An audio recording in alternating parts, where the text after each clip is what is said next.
semakin bagus untuk kinerjanya yang sekarang daripada yang dulu. Karena kalau yang sekarang itu semakin bisa menangani, misalkan serangan jantung itu langsung bisa ditangani sehingga orang tidak sampai terjadi risiko yang fatal.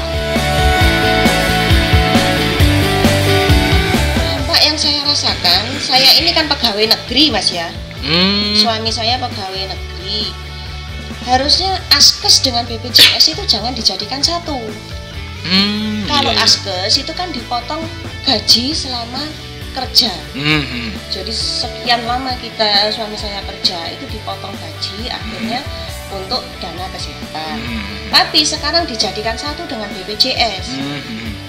Seperti anak saya kemarin itu barusan operasi jantung, dari BPJS itu diganti hanya 10%. Padahal itu kan pemotongan gaji sudah lama sekali. Kalau menurut saya lebih baik kita nabung sendiri aja untuk biaya kesehatan.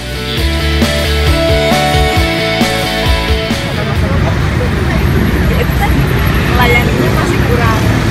Tidak semua sih, tidak semua. Tidak semua tidak baik.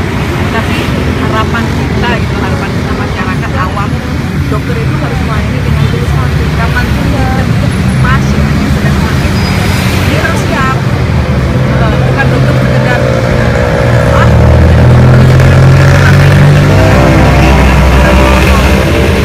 kan keinginan nantinya jadi dokter. Nah, seperti itu. Jadi jangan hanya gelar dokter yang bisa dibanggakan, tapi pengabdiannya kepada masyarakat.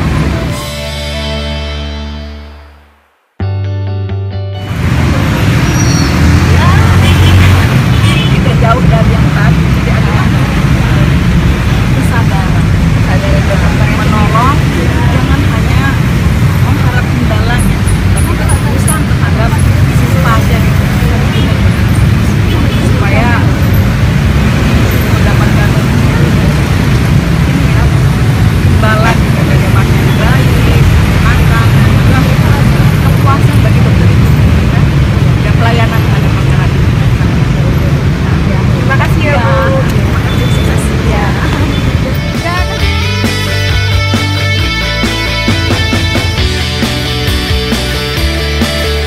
Bagaimana sih kira-kira pendapat Bapak tentang kinerja dokter masa kini?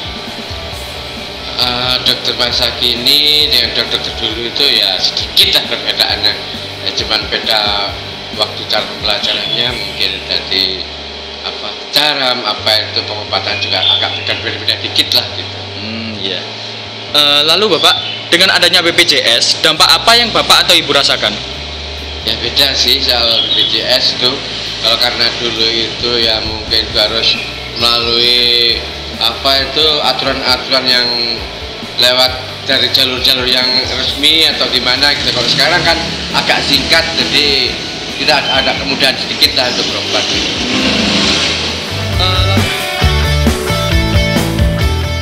Menurut Ibu, keluhan apa sih yang sering Ibu rasakan terhadap dokter atau dunia kesehatan di masa kini? Waduh, kalau dunia kesehatan sekarang itu semakin mahal biayanya, terutama untuk yang spesialis-spesialis itu mungkin kalau orang yang tidak mampu itu sangat tidak terjangkau, kasihan juga untuk orang yang tidak mampu. Oh iya. Lalu pertanyaan terakhir ya Bu. Ya.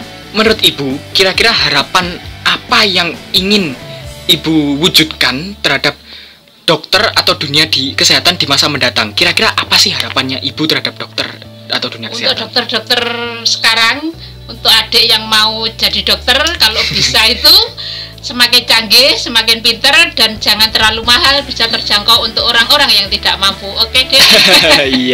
Iya, kalau begitu mungkin cukup segini saja Bu. Oh, iya. Terima kasih banyak ya Bu ya. Iya.